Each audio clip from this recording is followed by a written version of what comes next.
외사랑과 짝사랑, 뭐가 틀리는가? 성도님, 짝사랑 해보셨어요? 외사랑 해봤습니까? 이 외사랑이나 짝사랑이나 거의 비슷하다 그래요. 이게 말 자체가 거의 비슷해요. 이 짝사랑은 one sided love. 이런 영어 성경은 영어는 그래 되어 있고, love somebody secretly. 사람 누구를 사랑하는데 비밀스럽게 사랑하는 것, 짝사랑. 또 짝사랑에 대해 이런 말이 있습니다. 상대방과 사랑이 이루어질 가능성이 있는 상대에서 다른 쪽을 흠모하거나 사랑을 느끼는 것이 짝사랑이라. 근데 외사랑은 처음부터 사랑이 이루어질 가능성이 희박한 것을 전제로 한쪽이 일방적으로 느끼는 감정. 짝사랑의 기준은 한 사람이 연애 감정이 있다면 상대도 자신에 대한 그런 감정이 있든지 있지 않든지 명확하지 않는 그러한 상태, 짝사랑. 외사랑은 상대가 인지하지 못하고 있는데 자기만 사랑하는 것, 외사랑. 영어로는 이렇게 되어 있어요. You are crushed now. You are in love, but you are the only one in love. 그렇게 돼요. 비슷한 뜻인 것이에요. 저는 짝사랑도 해보고 외사랑도 해봤기 때문에 내가 충분히 이해가 되는 것 같아요. 하나님과 이스라엘 백성 사랑이 어떤 사랑인가? 제가 느낄 때는 외사랑 같아요. 외사랑인 것 같아요. 일방적인 사랑하는 거예요. 사랑을 주는데 이스라엘 백성을 깨닫지 못하는 거예요. 이스라엘 백성들이 출애굽한 후에 광야에서 하나님 마음을 얼마나 아프게 했던지, 그들이 하나님 마음을 아프게 한 것을 지도라도 그릴 수 있어요. 그러니까 이스라엘 백성들의 이 광야 지도는 하나님을 대적하는 지도였었고 불신앙의 지도였습니다. 하나님께서는 우리들에게 믿음을 요구하시는 거예요. 그런데 하나님께서 아무 근거 없이 우리에게 믿음을 요구하시는 분이 아닌 것이에요. 하나님께서 이스라엘 백성들에게 기적과 능력을 행하셨고, 그리고 이것을 너희들에게 행했으니까 너희들이 봤으니까 거기에 맞는 믿음을 요구하는 거예요. 이스라엘 백성들은 애굽에 있으면서 10가지 재앙을 경험했습니다. 그러면 이제는 어떤 일이 있다 하더라도, 자기 환경 속에 어떤 문제가 일어나더라도 하나님의 능력을 믿어야 되는 거예요. 그러나 그들의 믿음은 홍해수 앞에 갔을 때 들통나버리고 말았습니다. 앞에는 홍해수요, 뒤에는 애굽의 병거가 쳐들어왔을 때 그들은 죽는다고 소리치고 모세에게 소리를 질렀습니다. 은혜나 기적을 체험한 후에 그것을 잊어버리게 될 때는 불신앙에 빠지기 쉽습니다. 우리는 하나님께 특별히 나의 기도를 들어주시고 어려움에서 건져주시고 기적을 베풀으실 때는 더 큰 믿음으로 나가야 돼요. 거기서 머물러서는 안 되는 것이에요. 어떤 어려움이 온다 하더라도 믿음에 굳게 서고 더 흔들리지를 말아야 되는 것이에요. 하나님께서 이스라엘 백성들에게 주신 가장 큰 기적이 뭐냐면 시내 산에서 말씀을 주신 것입니다. 말씀이 뭐예요? 하나님이시잖아요. 이 말씀을 주셨다, 우리에게도 이 성경을 주셨다, 이 말은 하나님 자신을 주셨다, 하나님이 어떤 분이시고 어떤 마음을 가지고 계신다는 걸 보여주신 게 성경인 거예요. 그러니까 말씀을 주셨다는 것은 하나님 전체 자신을 우리에게 주셨다는 것이에요. 그래서 하나님께서 그것을 이스라엘 백성들이 깨닫게 하기 위해서 불 가운데서 하나님의 음성을 듣게 하셨고 시내산이 진동했습니다. 무엇보다도 이스라엘에게 애굽에서 10가지 재앙이나 홍해가 갈라지는 것, 마른 땅이 된 것보다 수백 배, 수천 배 중요한 은혜가 뭐냐면 시내산에서 말씀을 받은 거예요. 기적이나 이런 눈으로 보는 한순간에 없어지면 잊어버립니다. 하나님 말씀은 영원토록 영원한 거예요. 그러니까 하나님께서 이스라엘 백성들에게 말씀을 주셨다는 것은 천국의 열쇠를 주신 것입니다. 그 천국의 열쇠를 다 맡긴 것이에요, 보면. 우리가 여행을 간다든지 이렇게 할 때에 어떤 사람에게 자기 집 열쇠를 주면 집 관리를 해달라 부탁할 때 그 사람에게는 집 전체를 맡기는 거잖아요. 집에 들어가서 무슨 짓을 할지 모르잖아요. 그런데도 불구하고 믿기 때문에 다 맡기는 거예요. 하나님께서 우리에게 말씀을 줬다는 것은 우리에게 천국 열쇠를 우리에게 주신 것이에요. 그러니까 이스라엘 백성들은 이렇게 말씀을 받을 때 자기들이 할 일이 뭐예요? 죽도록 그 하나님 말씀을 붙들어야 되는 것이에요. 세상에 어떤 것들이 하나님의 말씀보다 더 좋아 보이더라도 절대로 그거 따라가면 안 되는 것이에요. 그리고 말씀대로 살다가 고통이나 어려움이 있다 한다 하더라도 우리는 하나님께서 살아계심을 알고 믿음으로 그것을 이겨야 돼요. 그래서 우리 믿는 자들에게는 믿음의 신앙이 뭐냐면 체험적인 신앙이 돼야 됩니다. 하나님의 살아계심을 경험하셔야 돼요. 그런데 하나님의 살아계심을 어떻게 경험해요? 제가 지난 수요일 날 말씀드렸듯이 여러 가지 하나님께서 음성으로 들려주시고 환상으로 들려주시고 다 그거 하십니다. 그런데 가장 우리가 선명히 알 수 있는 게 뭐냐면 하나님 말씀대로 한번 살아보시면 돼요. 하나님 말씀대로 살아보시면 앞이 막히고 힘든 일이 있다 하더라도 지나가 보시면 하나님 길을 뚫어주시고 놀라운 역사들을 우리 삶 속에 임하게 만들어 주셔요. 그것을 통해 하나님 살아계심을 체험하게 되어 있는 것이에요. 그런데 이스라엘 백성들이 모세가 시내산에서 두 돌판을 가지고 내려왔을 때 금송아지를 만들어서 춤추면서 우상 숭배했습니다. 왜 이스라엘 백성들이 금송아지를 만들었을까요? 사실 이스라엘 백성들은 이 금송아지 숭배가 처음이 아니었습니다. 애굽에 있을 때 금송아지를 숭배했던 것이에요. 보면 이스라엘 백성들은 하나님께서 말씀으로 자신들에게 주시는 것을 잔소리로 생각했는 거예요. 그들은 하나님 중심 종교가 아니라 하나님은 가만히 계시고 자기들은 떠들고 자기들은 춤추고 자기들은 마음대로 돌아요. 이게 금송아지 신앙이잖아요. 오늘날도 금송아지 신앙이 얼마나 많아요. 내가 그냥 가서 물질 드리고 그리고 내가 전할 테니까 나한테 잔소리하지 말고 축복만 달라는 거예요. 이 금송아지 신앙이거든요. 오늘도 예배당에 와서 예배 드리면서 나한테 듣기 싫은 소리는 다 제해버리고 좋은 소리만 듣고 그냥 하나님 나에게 축복만 주세요. 우리 가정에 축복 주세요. 금송아지 신앙. 하나님 말씀이 주어지면 내가 싫더라도 하나님을 알기 때문에 하나님 뜻 가운데 살려고 노력하고 내 자신을 쳐서 복종시키는 게 하나님 기뻐하는 신앙이 되는 거예요. 사실 하나님께서 이스라엘 백성들에게 기대하신 것은 10가지 재앙을 보고 바다가 갈라진 것을 보았고 하나님께서 불 가운데 말씀하신 걸 들었다면 이제는 너희들이 옛 생활을 청산하라는 것이에요. 이전 것은 지나갔으니 이제는 너희가 새 것이 되어라는 것이에요. 이것은 오늘날도 마찬가지입니다. 이 세상에서 우리의 삶은 하나님께 주시는 기회인 것이에요. 우리가 이 세상에 상대하는 것은 불신앙의 세계입니다. 들어갈 수 있는 문은 너무나 좁고 경쟁이 될 사람들은 너무나 강한 것이에요. 그러나 중요한 것은 하나님께서 우리에게 믿음으로 살 수 있는 기회를 우리에게 주셨다는 것이죠. 믿음으로 살게 될 때에 하나님께서 우리 삶에 대해서 반드시 책임져 주시게 되어 있는 일인 것입니다. 하나님 그렇게 약속해 주시는 것이에요. 그러니까 우리가 어떻게 사는 것은 우리의 선택에 달려 있습니다. 믿음을 가지고 우리가 삶 속에 내가 어떻게 사는 것은 우리의 완전 선택인 거예요. 선택의 윤리학이라고 있는데 Ethics of the Decision, 이 책에 보면 산 사람이 인생을 성공적으로 살기 위해서는 3가지 선택을 잘해야 된다. 첫 번째가 직업의 선택을 잘해야 된다. 그리고 둘째가 배우자 선택을 잘해야 된다. 그리고 셋째가 종교의 선택을 잘해야 된다. 종교의 선택을 잘못하면 자기 인생 전체를 사기당하는 거잖아요. 하나님께서는 우리 인간을 만드실 때에 로봇으로 만들지 않았잖아요. 우리 모두에게 하나님께서 인격을 닮은 자유의사를 다 주셨는 거예요. 하나님의 형상과 지음으로 우리를 지으셨습니다. 그리고 우리에게 선택의 의지, 무슨 말이에요? 자유의지를 주셨습니다. 우리 모두들에게는.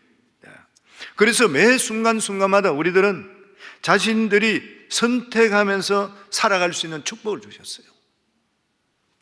그러나 그 선택에는 반드시 책임과 의무가 수반되게 되어 있습니다. 순간의 선택이 10년을 좌우할 수도 있고 아니면 순간의 선택이 평생을 좌우하는 그러한 경우들도 있는 것이에요. 우리가 세상에 살아갈 때 선택해야 될 게 진짜 많습니다. 뭐 결혼과 직장뿐만 아니라 심지어 음식점에 가 식당 메뉴를 고르는 것도 선택이잖아요.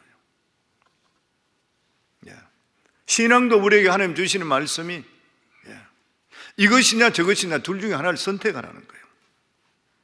신앙의 첫 번째 단계가 무엇입니까? 부르심입니다. 부르심, 콜링이죠. 부르심이 뭐예요? 하나님부터 부름을 받았다는 것은 세상과 분리를 말합니다. 고린도후서 6장 17절에 18절에 보면 그러므로 너희는 그들 중에서 나와서 따로 있고 따로 있어야 된대요. 분리시키는 거예요. 부정한 것은 만지지 말라. 내가 너희를 영접하여 너희에게 아버지가 되고 너희는 내 자녀가 되리라. 전능하신 주의 말씀이니라. 하나님, 우리는 따로 부름받았대요. 초대 안디옥 교회에서도 바울과 바나바를 선교사로 내볼 때에 따로 세웠다 그랬습니다. 선교사로 완전히 구별해서. 우리들은 구별된 사람들인 거예요. 구별된 사람, 핏값으로, 예수 그리스도의 핏값으로 산 하나님의 자녀들, 예수 그리스도 십자가에 못 박혀 죽으면서 테텔레스타이, 모든 죄의 빚은 내가 다 갚았다. 그름을 통해서 우리의 빚을 청산해 주시고 우리 모두 다는 죄에서 해방시켜 주시면서 우리는 하나님 것이 되었는 것이에요. 그렇기 때문에 우리 삶 속에는 이것저것이 있을 수가 없습니다. 신앙에는 중립이 없어요. 이것도 좋고 저것도 좋고 적당히 믿고 이게 있을 수가 없어요. 신앙이 그게 될 수가 없습니다. 갈멜산에서 엘리야가 백성에게 너희는 하나님을 택하든지 바알신을 택하든지 둘 중에 하나를 택하라. 여호수아도 세상을 떠나기 전에 백성에게 유언하기를 이렇게 유언합니다. 만일 여호와를 섬기는 것은 너희에게 좋지 않게 보이거든 너희 조상들이 강 저쪽에서 섬기던 신이든지 또는 너희가 거주하는 땅에 있는 아모리 족속의 신들이든지 너희가 섬길 자를 오늘 택하라. 오직 나와 내 집은 여호와를 섬기겠노라. 그리고 나서 여호수아 24장 20절에 보면 만일 너희가 여호와를 버리고 이방 신들을 섬기면 너희에게 복을 내리신 후에도 돌이켜 너희에게 화를 내리시고 너희를 멸하시리라 경고했는 거예요. 주님들 라오디게아 교회의 말세의 현대 교회를 상징하는 라오디게아 교회에 말씀할 때도 계시록 3장 15절에 16절에 보면 내가 내 행위를 아노니 내가 차지도 아니하고 더웁지도 아니하도다. 내가 차든지 더웁든지 하기를 원하노라. 내가 이같이 미지근하여 더웁지도 아니하고 차지도 아니하니 내 입에서 너를 토하여 내치리라. 모세도 이스라엘 백성들에게 하나님 편에 설 것인지 혹은 하나님을 반대하는 편에 설 것인지 너희들은 택하라. 누구든지 여호와 편에 서게 되면 사람을 대항해 싸우는 것이 아니라 죄에 대해 싸우는 거예요. 왜냐하면 에베소 6장 12절에 보면 우리의 씨름은 혈과 육에 대한 것이요 대한 것이 아니요 정사와 권세와 이 어두움의 세상 주관자들과 하늘에 있는 영들에 대함이라. 결국 레위 자손들이 하나님 편에 서게 됩니다. 그리고 회개하지 않는 백성 3,000명을 죽였습니다. 우리들은 항상 내가 어느 쪽에 서 있는지 자기를 돌아봐야 돼요. 내가 하나님 쪽에 서 있는 것인가? 아니면 내가 세상 쪽에 서 있는 것인가? 내가 믿음으로 서 있는 것인가? 아니면 세속적으로 내가 살아가고 있는 것인가? 항상 선택해야 돼요. 예레미야 2장 21장 8절에 보면 백성에게 여호와께서 이같이 말씀하신다 하라. 보라 내가 너희 앞에 생명의 길과 사망의 길을 두었노니. 우리 앞에는 항상 생명의 길과 사망의 길이 두어져 있대요. 신명기 11장 26절에 내가 오늘날 복과 저주를 너희 앞에 두노니. 어느 것 택하라는 거예요. 신명기 30장 15절에 보면 보라 내가 오늘날 생명과 복과 사망과 화를 내 앞에 두었나니. 우리 앞에는 좁은 문과 넓은 문, 생명의 길로 들어가는 문과 멸망의 길이 있다는 것이요. 삶은 끊임없는 선택입니다. 신앙도 선택인 것이고 순간순간 삶의 길, 그 갈림길에서 우리는 한 길을 택해야 되는 것이요. 그 선택에 따라 우리 인생이 복된 인생이 될 수 있고 실패하는 인생이 될 수가 있는 것이요. 우리가 버려야 될 세계가 있고 잡아야 될 세계가 있는 것입니다. 그런데 모세가 이렇게 내려와서 이야기했을 때에 레위 족속들은 그들은 하나님 편에 서게 됐습니다. 하나님 편. 하나님 편에서 서서 살게 되려면 첫 번째 뭘 해야 되면 자기를 포기해야 돼요. 내 자신을 포기해야 됩니다. 왜냐하면 가장 귀한 것을 우리가 가졌기 때문에 그보다 덜 귀한 것들, 세상적으로 내가 따라갔던 것을 포기할 수 있어야 되잖아요. 마태복음 13장에 보면은 천국의 비유에 대해서 세 가지가 나오는데, 그 중에 보면 어떤 사람이 밭을 갈다가 보화를 발견하게 돼요. 그러니까 자기 모든 재산을 다 팔아버리고 그 밭을 샀다 그랬습니다.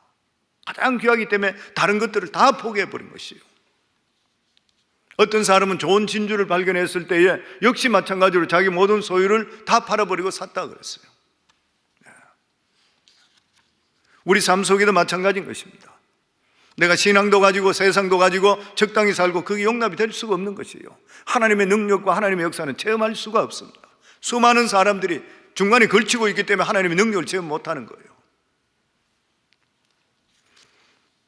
25절에 보면 모세가 본즉 백성이 방자하니 지 맘대로 산다는, 벌거벗고 산다는, 우상 앞에 광란적으로 축제를 지내는 태도. 하나님의 말씀 묵시가 없으면 백성은 방자하게 된대요. 자기 중심으로 사는 것이 방자하게 사는 것입니다. 육체의 정욕, 이생의 자랑, 안목의 쾌락, 부귀영화, 자기 욕심대로 사는 것. 그러나 요 앞에 서는 자의 결단은 자기를 포기하는 것이에요. 주님께서도 우리에게 그렇게 말씀합니다. 마태복음 16장 24절에 보면 이에 예수께 제자들이 계실 때 아무든지 나를 따라오거든 자기를 부인하고 자기를 포기하라는 거예요. 자기를 부인하고 자기 십자가를 지고 나를 쫓을 것이니라. 신앙의 결단은 결코 값싼 것이 아닌 것이에요. 모세는 애굽의 모든 보화, 심지어는 왕이 될 수 있는 자리까지 포기했습니다. 바울도 그리스도를 발견하고 나서부터 세상 것은 배설물과 같다 그래요. 자기의 학위, 자기가 자랑하던 것 돌아보니까 이게 전부 배설물이라.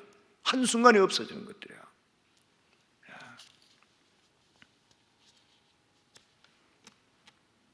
그리고 하나님 쪽에 서 있으려면 레위인들이 칼병과 같이 성령의 검을 가져야 됩니다.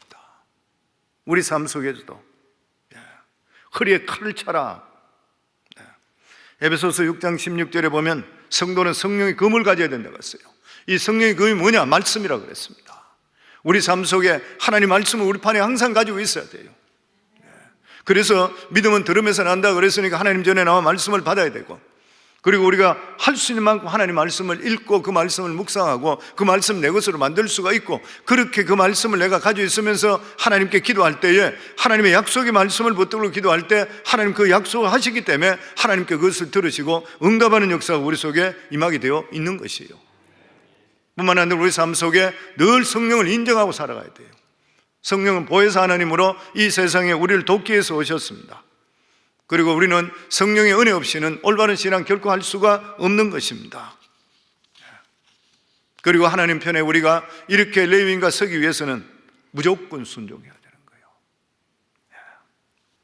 모세는 하나님 편에 선 자들 레위인들에게 형제든 친구든 누구든 회개하지 않고 불신자들은 보고 살려가라 그랬습니다.